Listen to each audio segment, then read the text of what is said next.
capaian dari kontingen Paralimpik Games Indonesia yang semula kita sudah menargetkan beberapa capaian, alhamdulillah hari ini semuanya terlampaui.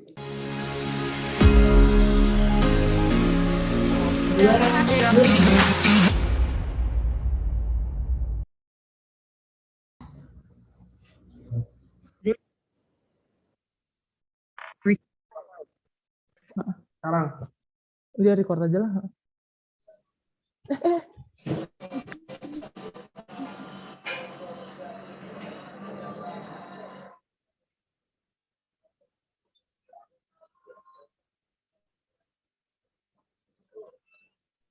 Sekarang ya kalau bicara ya. Udah bisa mulai. Udah ya. Assalamualaikum warahmatullahi wabarakatuh. Selamat malam yang saya hormati rekan-rekan media. Hari ini tiada kata lain yang dapat kita ucapkan selain rasa syukur kepada Allah Subhanahu wa taala, Tuhan yang Maha Esa, karena hanya dengan perkenannya lah sehingga apa yang kita rencanakan pada akhirnya bisa terwujud bahkan terlampaui. Rekan-rekan media yang saya hormati, seperti kita tahu hasil capaian dari kontingen Paralimpik Games Indonesia yang semula kita sudah menargetkan beberapa capaian, alhamdulillah hari ini semuanya terlampaui. Ada 4 target yang dicanangkan oleh NPC Indonesia dalam mengirim kontingen Paralimpik Games ke Tokyo. Yang pertama adalah meloloskan 15 atlet untuk dapat bertanding di Paralimpik Games. Alhamdulillah capaian itu terlampaui dengan lolosnya 23 atlet Indonesia. Yang kedua, targetnya adalah 6 cabang olahraga yang bisa lolos bertanding di Tokyo, terlampaui menjadi 7 cabang olahraga. Kemudian target berikutnya adalah capaian medali. Semula kita menargetkan 1 medali emas, 2 perak, dan 2 perunggu. Alhamdulillah semua jenis medali telah terlampaui dengan capaian 2 medali emas, 3 medali perak, dan 4 medali perunggu. Seperti kita lihat di dalam pertandingan, perjuangan dari para atlet kita dalam upaya meraih medali tanpa kenal lelah dan kemudian mencapai hasil yang maksimal. Ini di belakang telah tampil adik-adik atlet kita yang mempersembahkan medali, baik medali emas, medali perak, dan medali perunggu. Masih ada sebenarnya peraih medali yang dari cabang olahraga yang lain, hanya saja sudah lebih dulu kembali ke tanah air, sehingga yang tersisa hari ini adalah dari cabang bulu tangkis. 7 atlet bulu tangkis yang kita kirim untuk bertanding, 6 diantaranya berhasil mendapatkan medali, seperti yang ada di belakang saya ini. Teman-teman media bisa menanyakan langsung kepada para atlet bagaimana perjuangan mereka sehingga bisa mendapatkan medali. Saya persilakan.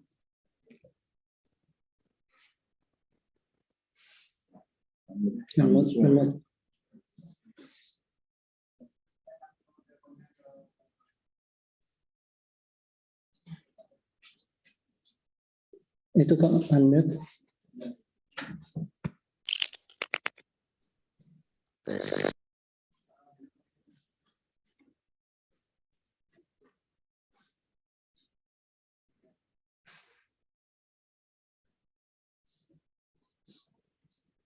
Rekan-rekan media yang ingin menanyakan langsung kepada atlet peraih medali emas, saya persilahkan. Ya, selamat malam Pak. Kelvin dari Harian Kompas. Selamat malam. Iya, mau tanya kepada Pak Hari Susanto aja. Ya. Iya, Pak Hari, tadi kan di pertandingan ganda campuran bermainnya sangat Spartan ya, sampai terjatuh juga, dan inilah semangat sekali. Emosi juga terlihat di situ. Nah, dari Pak Hari sendiri apa sih motivasinya? Apakah karena ini akan menjadi Paralimpik yang pertama dan terakhir juga untuk Pak Hari dengan usia sekarang ini, Pak? Terima kasih. Ya, untuk Paralimpik ini bagi saya yaitu motivasi yang sangat besar, karena Paralimpik ini untuk para badminton baru dipertandingkan di tahun ini. Jadi saya berjuang semaksimal mungkin untuk mengharumkan bangsa dan negara. Terima kasih. Ada tambahan atau teman-teman media yang lain? Halo, malam Pak. Selamat malam, dari mana Mbak? Saya Wina dari Pikiran Rakyat. Ini Ya, Pak Hari. Tadi kan sempat Mbak Ratri ngomong bahwa ini medali di ganda campuran spesial buat Pak Hari. Nah, karena melihat usia Pak Hari sudah 46 tahun. Nah, Pak Hari sendiri apakah memang ada rencana mau pensiun atau gimana gitu? Kok tiba-tiba Mbak Ratri ngomong gitu. Belum ada rencana mau rencana pensiun atau gimana Pak? Atau tetap terus setelah para Olimpiade ini gitu? Atau seperti apa rencana selanjutnya khusus Pak Hari nih? Saya tanya buat Jawa Barat Pak. Kasih. Kalau untuk masalah usia sih sebenarnya nomor 2 itu, Pak. Yang penting kita masih bisa berjuang untuk mengharumkan bangsa dan negara. Berarti belum mau pensiun ya Pak? Masih terus ya Pak? Jalan terus selagi masih Oke. bisa. Oke. Terima kasih. Terima kasih. terima kasih Mbak. Yang lain dipersilakan. Halo, selamat malam. Saya mau Izin tanya, bertanya. Pak. Iya. Ya, Mas, dari mana Mas? Malam Pak, saya Malam. Eki dari TVRI Pak. Oh ya, Pertama-tama silakan. saya ucapkan selamat buat Pak Andi sebagai CDM sukses bawa tim Paralimpiade Indonesia juara dengan merebut 2 medali. Yang kedua, selamat juga buat Pak Sendi serta jajaran NPC, Mas Rima dan semua pelatihnya atas pembinaan dan keteguhan serta semangat mereka nih menjaga atlet ini sehingga bisa sampai di Tokyo dengan selamat dan berhasil mencetakkan sejarah. Tapi yang di antara 27 atlet kita ini semua adalah bintang, tapi bintang di antara bintang itu adalah tentu Ratri yang merebut 2 medali emas. Ratri untuk mendapat 2 emas itu kan perjuangannya nggak gampang. Tiap hari dia harus memainkan 2-3 atau bahkan 4 pertandingan sekaligus untuk bisa mencapai titik saat ini. Saya ingin tanyakan kepada Ratri. Ratri, gimana sih, apa sih namanya khasiat atau cara kamu maintain fisik kamu sehingga bisa sampai akhir ini bisa dapat 2 medali emas itu? Karena ada kabar yang beredar nih, Ratri ini salah satu atlet yang sangat jaga kondisi, jaga fisik. Ketika dia di sana juga katanya dia sangat jaga makan gitu kan. Kabar terakhir juga dia tidak makan nasi di Jepang katanya gitu. Tapi ketika mau main semifinal malamnya itu dia katanya makan nasi gitu. Apa benar seperti itu? Dan bagaimana Ratri mengatasi tekanan itulah dan dengan fisik yang bagus supaya bisa dapat medali pada Paralimpiade tahun ini. Mungkin itu aja. Terima kasih semuanya, sukses. Terima kasih. Terima kasih Bang Eki. Kalau sampai saat ini kalau proses di latihan memang kalau untuk menjaga makan atau yang lainnya mungkin saya enggak ya. Kalau makan saya makan apa aja sih sebenarnya, kalau yang penting saya makan banyak biar latihan maksimal. Kalau tapi selama di Matsuda selama di Jepang kemarin kita kan melakukan training camp dulu di Matsuda. Nah di situ saya baru menjaga pola makan. Nah selama di Jepang kemarin saya nggak pernah makan nasi, baru pas mau final saya baru makan nasi malamnya karena memang saya rasa badan saya udah mulai drop, saya baru makan nasi selama di Tokyo kemarin. Oke ini. Oke, terima kasih Rat. Terima kasih. Yang lain, Pak, dipersilakan. ya Pak dari Mediasi Today. Ya, Ya Pak, mau bertanya untuk Mbak Ratri, kan seperti yang sudah dibilang tadi kan berhasil mendapatkan medali emas di cabang ganda putri dan ganda campuran. Nah, tantangannya seperti apa sih Mbak untuk setiap dua cabang olahraga yang yang sama tapi berbeda, pasangannya berbeda, gimana porsi latihannya atau membangun chemistry dengan pasangannya seperti apa, dan yang mana yang lebih susah atau yang mana yang lebih menantang bagi Mbak Ratri gitu. Nah, terus satu lagi adalah tadi kan beberapa mendapat kesempatan untuk video call bersama Presiden Jokowi. Nah, gimana kesan pesannya sesudah tadi? Terima kasih. Mbak, makasih Mbak. Tantangannya turun di beberapa nomor kalau menurut saya adalah kesulitannya adaptasi dari semi single ke double ataupun mixed double. Tapi beruntungnya saya di sini saya punya partner yang memang mengerti saya mengerti mood saya. Jadi kayak Mas Hari atau Kalimatul sendiri sangat mengerti saya di lapangan ataupun di luar lapangan begitu. Kalau untuk seperti telepon atau video call sama Pak Jokowi tadi, saya mengucapkan terima kasih karena Pak Jokowi sangat perhatian atau sangat peduli dengan kami, dan juga selama pemerintahan Pak Jokowi kami atlet merasa disetarakan. Terima kasih Mbak. Sekali lagi selamat ya buat semuanya. Sukses selalu.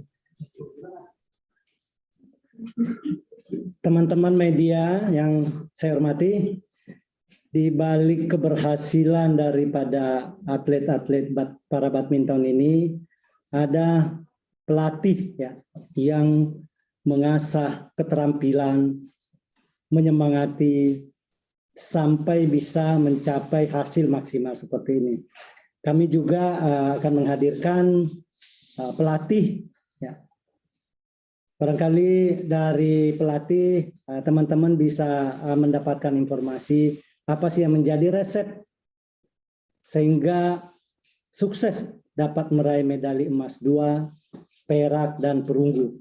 Kami persilahkan Pak Kunto untuk tampil di sini, Pak.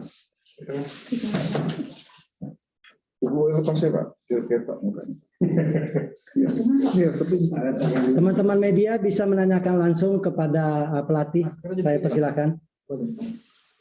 Selamat malam, Pak. Malam, Mbak. Dari mana, Mbak?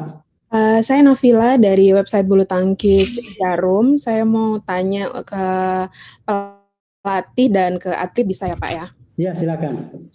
Yang pertama untuk Mbak Ratri, saya ucapin selamat dulu Mbak berhasil meraih 3 medali dari para badminton. Saya pengen tanya sebenarnya hasil ini sesuai dengan target pribadi Mbak Ratri atau ini suatu hal yang di luar ekspektasi? Terus apa harapan dan target Mbak Ratri ke depannya? Apa masih mau ngejar di Paris di Paralimpiade berikutnya atau seperti apa? Terus untuk pelatih sekalian Pak, apa sih program latihan yang disiapkan untuk para atlet? Karena dengan segala keterbatasan di Paralimpiade ternyata bisa kasih prestasi yang luar biasa seperti ini. Itu Pak. Terima kasih Mbak. Kalau target, kalau saya pribadi yang merasa tidak sesuai target karena setiap atlet pasti pengen meraih yang terbaik. Contohnya saya turun di 3 nomor, saya pengen juga 3 emas. Cuma dengan hasil yang saya raih sekarang saya cukup puas karena ini kemampuan saya, emang ini saya juga sudah maksimal di lapangan dan ini yang mampu saya raih saat ini. Untuk kedepannya gimana Mbak? Harapan dan target kedepannya seperti apa? Rencananya gitu. Untuk kedepannya saat ini saya belum berpikir sejauh itu sih Mbak. Saya masih pengen menikmati masa Paralimpik ini, jadi kedepannya kalau pensiun enggak, cuma saya pengen istirahat sejenak. Pak Kunto. Jadi kalau untuk pelatihan sebetulnya ini sudah lama ya, teman-teman dari atlet ini sebenarnya dipersiapkan kan sudah sejak 2018 karena harusnya kan 2019 kita itu ada ASEAN Para Games yang di Filipina yang batal itu, kemudian dilanjut sampai sekarang, dan sebetulnya kami berlima, ada yang AC, kemudian dari kedisiplinan teman-teman atlet ini sejak, kalau untuk Paralimpik ini sejak Oktober 2020 sampai sekarang, sampai kemarin di Masjidka juga, mereka kan juga semuanya adalah atlet-atlet yang berpengalaman, sehingga untuk meningkatkan atau mendeteksi ibaratnya kemampuan fisiknya maupun tekniknya, ya mereka tinggal menjalankan aja gitu. Jadi teman-teman atlet semua ini memang sudah pengalaman dan semuanya memang sudah tahu apa yang harus dilakukan. Begitu, terima kasih.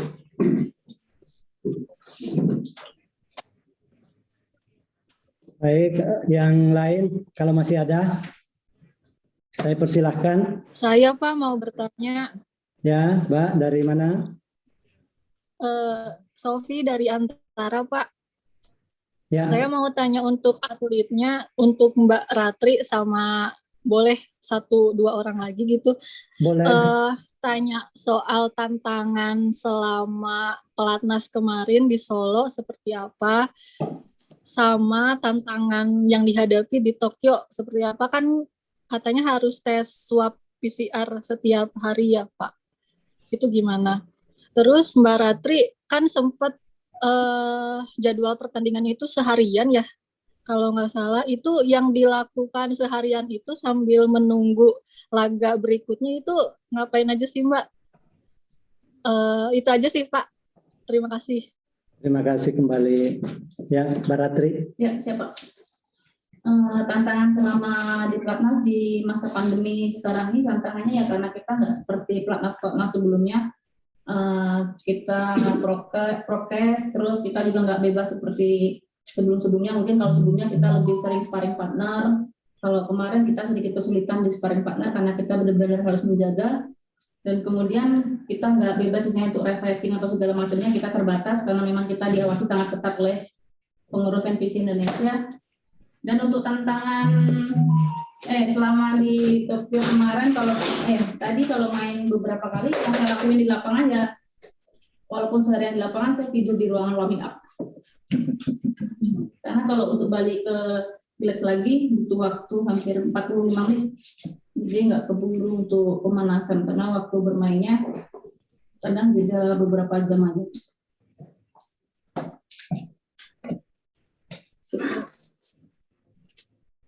Pasangannya tadi 2 orang? Ya, 1 orang lagi boleh Pak minta komentarnya. Ya.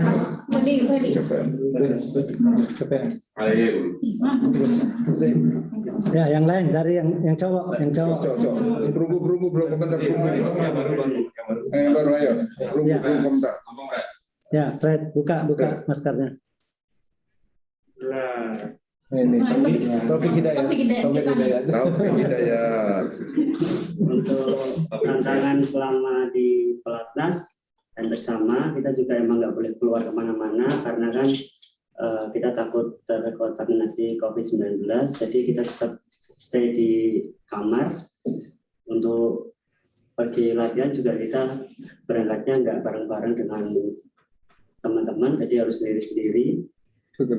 Terus untuk selama di Tokyo kami benar-benar menjaga prokesnya juga ketat, pakai masker double tiap hari. Untuk makan kita juga menjauh dengan area yang berkerumun. Tiap hari swab.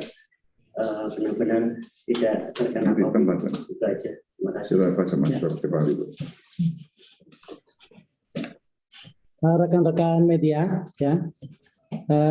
Saya menambahkan bahwa keberadaan kita di sini oleh pihak penyelenggara sangat dijaga protokol kesehatan. Seluruh peserta itu dilakukan pemeriksaan swab tiap hari. Kemudian kondisi kesehatan setiap hari dilaporkan melalui aplikasi yang disediakan oleh panitia, sehingga dipastikan bahwa atlet yang bertanding itu adalah bebas dari kontaminasi atau virus corona. sebelum saya mengakhiri, saya ingin menyampaikan bahwa capaian prestasi kontingen Paralimpik Games Indonesia saat ini bukan saja sebuah prestasi semata, tetapi ini adalah sejarah. Ya. Kenapa ini menjadi sejarah? Karena 41 tahun yang lalu terakhir Indonesia mendapat atau meraih medali emas, yakni pada penyelenggaraan pada tahun 1980 di London. Dan tahun 2021 inilah kemudian kembali kontingen Indonesia meraih medali emas. Sehingga ini adalah sebuah catatan sejarah bagi kita semua. Dan saya mengucapkan terima kasih kepada semua pihak, baik pemerintah maupun masyarakat atas dukungannya. Sehingga pencapaian atlet Paralimpik Indonesia ini bisa maksimal dengan mendapatkan 2 medali emas sekaligus mencatat sejarah baru. Saya kira teman-teman. Pak Andi, boleh satu lagi Pak Andi? Ya. Iya Wina Pak, lagi Pikiran Rakyat. Mungkin buat NPC Pak, ini kan sesuai pertanyaan untuk NPC, ini kan sesuai dari pemerintah melalui desain besar olahraga nasional bahwa Paralimpik sebenarnya ditargetkan untuk mencapai 40 besar itu di Paris 2024. Namun sebelum Paris, target itu sudah tercapai sekarang, Pak. Nah, mungkin dari NPC bisa menjelaskan, kalau misalkan target ini sudah tercapai di saat ini, 4 tahun sebelum target yang ditetapkan oleh pemerintah, program kelanjutan apalagi yang akan dibuat untuk 2024, mengingat ini waktunya kan bukan 4 tahun, tapi justru tinggal 3 tahun lagi gitu, karena kita sudah terpotong 1 tahun, ini 2021, kemudian nanti 2024 tinggal 3 tahun lagi. Jadi program lanjutan apa yang akan dibuat oleh NPC untuk bisa mencapai minimal atau memperbaiki atau mungkin meningkatkan atau mungkin mempertahankan pencapaian prestasi saat.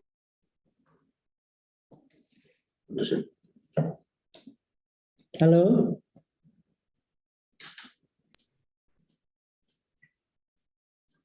Halo. Bentar ya. Ya Pak. Ya, terima kasih ya. Kebetulan kami juga sudah menghadirkan NPC ya dalam hal ini oleh Pak Rima Berdianto. Kami persilahkan.